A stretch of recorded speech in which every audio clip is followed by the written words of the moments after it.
Prapanca itu siapa, Pak? Prapanca. Saya nggak ada referensi lah mas. Prapanca itu salah satu sastrawan pada masa Majapahit. Empu Prapanca itu. Ya. Hah? Prapanca, pengarang Desa Warnana atau disebut Kitab Negara Kertagama? Prapanca adalah seorang penulis dari buku Nagara Kertagama. Prapanca empu. Oke, kalau Mahuan? Nggak tahu.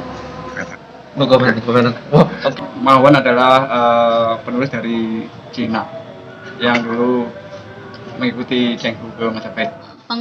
Pengelana ya, atau istilahnya yang datang dari Cina ke Indonesia. Nggak tahu mas. Perkiraan letak keraton Majapahit di mana, Pak? Saya nggak mau jawab, Di Trowulan. Di tanah miliknya orang Trik.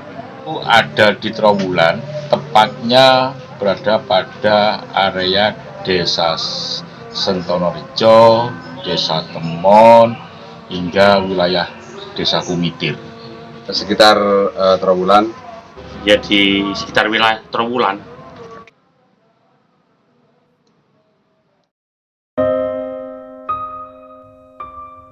Lamun Hus kalah Nusantara, Isun Amukti Palapa.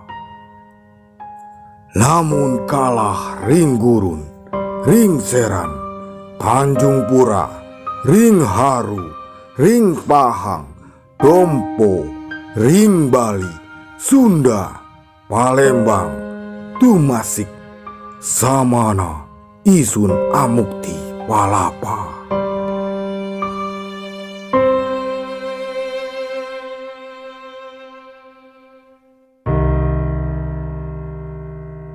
Majapahit, sebuah kerajaan yang dalam sejarah sangat terkenal sampai ke mancanegara.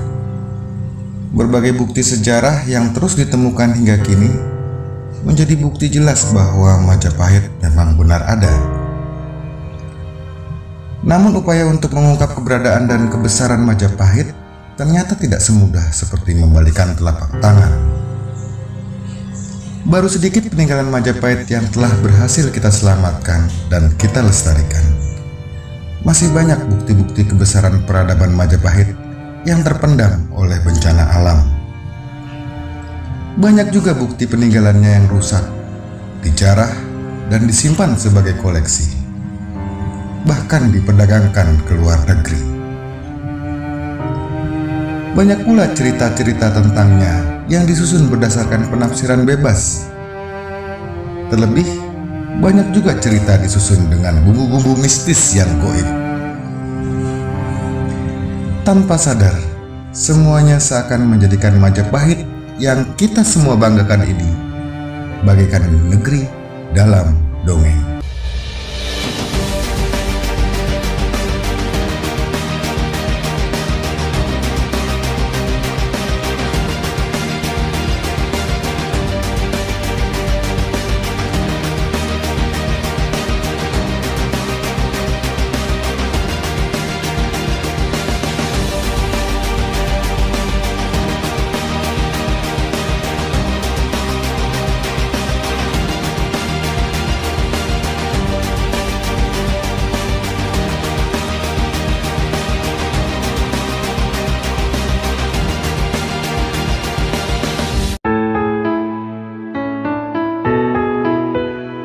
Candi, ketirtaan, prasasti, arca, relief, struktur, artefak, hingga naskah lontar, semuanya merupakan bukti yang menguatkan bahwa Majapahit itu pernah ada. Berbagai aspek dan peristiwa yang terjadi pada masa lalu telah disusun oleh berbagai ahli sejarah dan arkeologi dalam berbagai artikel, jurnal, dan buku. Namun pertanyaan besar dari keberadaan Majapahit hingga kini masih belum terjawab. Di manakah keraton Majapahit? Ada beberapa sumber yang dapat digunakan untuk menelusuri tinggalan fisik dari keberadaan keraton Majapahit. Yang pertama adalah Kitab Negara Ketagama atau Desa Warnana yang digubah oleh Prapanca pada tahun 1365. Dalam buku 8 hingga 12, Prapanca mendeskripsikan gambaran dari Wilwatiktapura, tempat Raja Hayam Wuruk memerintah. Catatan yang kedua adalah catatan Mahuan. Mahuan adalah sastrawan yang mencatat perjalanan Laksamana Cheng Ho saat melakukan ekspedisi ke berbagai bandar-bandar perdagangan dunia antara tahun 1405 hingga 1433. Dalam catatan yang diterbitkan pada tahun 1451, Mahuan menuliskan bahwa istana kerajaan Majapahit memiliki tembok setinggi 3 cang atau 3 tombak, kurang lebih 9,4 meter. Sedangkan keliling tembok berukuran kurang lebih 300 meter.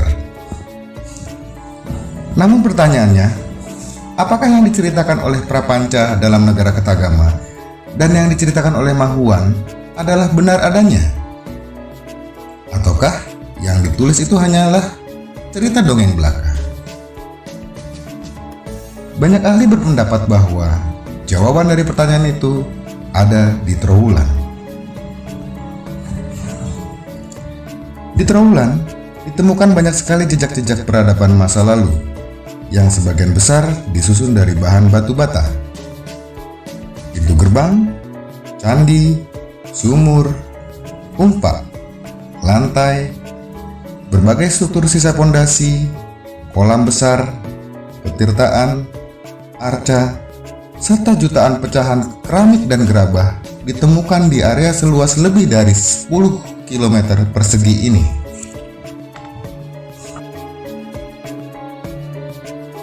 Namun apakah benar Trowulan adalah bekas dari kota Raja Majapahit? Apakah berbagai peninggalan purbakala yang ada di Trowulan memang benar sesuai dengan apa yang digambarkan dalam naskah Negara Ketagama dan catatan Mahuan? Sayangnya, hingga kini masih belum bisa benar-benar pasti menemukan kecocokan antara apa yang ditulis dalam catatan kuno dengan bukti arkeologis yang ada di Trowulan. Tidak satupun hal yang disebutkan Prapanca dan Mahuan yang dapat secara pasti diidentifikasi dengan salah satu peninggalan arkeologi yang ada di Trowulan. Dari artefak yang berangkat tahun yang pernah ditemukan di Trowulan, beberapa di antaranya bahkan menunjukkan angka tahun yang lebih tua dari masa Majapahit, seperti angka tahun yang dipahatkan pada sebuah batu persegi dan kini dipakai sebagai nisan pada makam yang dikenal dengan nama Kubur Panjang. Pada batu tersebut dipahatkan angka tahun 1203 Saka atau 1281 Masehi. McLean bahkan pernah menemukan sisa-sisa gapura dengan pahatan angka tahun 1200 Saka atau 1278 Masehi. Tahun 1278 dan 1281 Masehi merupakan bukti bahwa daerah Trowulan telah menjadi pemukiman sejak masa pemerintahan Raja Kertanegara dari Tumapel atau yang lebih dikenal dengan nama Kerajaan Singosari. Prasasti Alasantan yang ditemukan di Trowulan yang dihubungkan dengan keberadaan Candi Brahu juga memiliki angka tahun 861 Saka atau 939 Masehi. Dengan demikian, Candi Brahu telah ada sejak masa pemerintahan Raja Empu Sindok. Adapun angka tahun pada batu nisan di komplek makam Troloyo di Trowulan memiliki angka tahun 1387 Saka atau 1465 Masehi, yaitu masa Majapahit. Sebagai temuan bekas pondasi bangunan dan tembok, bekas kolam dan sumur, saluran-saluran air, serta ribuan keramik dan gerabah yang ditemukan dari kegiatan ekskavasi dan kini menjadi koleksi berbagai museum, semuanya menjadi bukti. Namun dari temuan-temuan tersebut, Diketahui pula bahwa Trowulan sudah menjadi pusat pemukiman jauh sebelum zaman Majapahit, yang kemudian berlangsung terus selama beberapa abad hingga berakhirnya zaman Majapahit. Salah satu hal yang sangat menonjol adalah tidak ada satupun peninggalan arkeologi di Trowulan yang secara pasti dapat sesuai dengan apa yang digambarkan dalam naskah Negara Ketagama. Lalu sejak kapan sebenarnya Trowulan diidentifikasi sebagai bekas keraton Majapahit? Untuk menjawab pertanyaan ini, kita perlu merunut kembali catatan-catatan lama dari beberapa peneliti sebelumnya. Catatan keberbakalan pertama di daerah Trowulan ditulis oleh Wadenar pada tahun 1815. Ia ditugaskan oleh Raffles untuk mendata peninggalan arkeologi yang ada di daerah Mojokerto. Dalam catatannya, Wadenar telah mengidentifikasi setiap peninggalan purbakala di Trowulan sebagai peninggalan masa Majapahit. Raffles kemudian memasukkan hasil pendataan Wadenar ke dalam bukunya, yaitu History of Java, yang dibuat tahun 1817. Di sana, Raffles juga menggunakan hasil identifikasi Wadenar terhadap tinggalan purbakala di Trowulan sebagai peninggalan Majapahit. Peneliti-peneliti setelahnya ternyata juga merujuk pada catatan hasil identifikasi dari Wadenar di Trowulan, yaitu sebagai tinggalan Majapahit. Hal ini berlanjut hingga tahun 1916 saat Bupati Mojokerto saat itu, yaitu Kromojoyo Adinegoro, menuliskan laporan kepada asisten residen mengenai daerah Trowulan. Ia selalu menyebut tentang Kedaton Majapahit. Dan semenjak saat itulah seakan menjadi kesepakatan umum dalam artikel dan buku-buku yang semuanya menyatakan bahwa lokasi kota Raja Majapahit ada di Trowulan. Bila demikian, maka pertanyaannya kemudian adalah, benarkah Trowulan adalah bekas kota Raja Majapahit yang dibangun oleh Raden Wijaya dari tahun 1293 Masehi? Atau benarkah Trowulan adalah lokasi bekas kota Raja Majapahit masa Hayam Wuruk seperti yang diceritakan oleh Prapanca dan Mahuan? Atau jangan-jangan Trowulan sebenarnya merupakan bekas keraton dari masa sebelum Majapahit, yaitu Keraton Kahuripan masa Airlangga, yang kemudian digunakan terus hingga masa Majapahit. Secercah harapan tentang keberadaan Trowulan sebagai perkiraan letak bekas keraton Majapahit ditunjukkan dari naskah Negara Ketagama dan Para Raton. Dalam naskah Negara Ketagama diceritakan bahwa dalam perjalanan Hayam Wuruk tahun 1281 Saka, saat mau menuju Lumajang, tempat pertama yang disinggahi Hayam Wuruk setelah keluar dari keraton adalah Japan. Nama Japan dalam catatan Mataram Islam awal merupakan sebuah kabupaten yang masuk ke dalam wilayah Mancanegara Wetan. Dalam catatan Kromojoyo Adinegoro pada tahun 1838, Kabupaten Japan dihapus dan kemudian berganti nama menjadi Mojokerto. Semenjak saat itulah nama-nama distrik, kecamatan, dan desa yang masuk di wilayah Mojokerto memakai unsur kata Mojo. Dalam Para Raton disebutkan tentang lokasi pendarmaan dari Raja Jayanegara, yaitu Kapopongan yang terletak di dalam keraton, dengan nama pentasbihannya adalah Serenggapura yang berlokasi di Antahulan. Nama tempat yang mendekati kata Antahulan kemungkinan adalah Trowulan. Edisi kali ini tidak mempertanyakan apakah Majapahit itu ada atau tidak ada, karena banyak bukti sejarah yang kita punyai jelas menguatkan bahwa Majapahit itu memang pernah ada. Edisi kali ini hanya melakukan refleksi dan mempertanyakan kembali tentang apakah bekas kota Raja Majapahit dahulu memang benar terletak di Trowulan,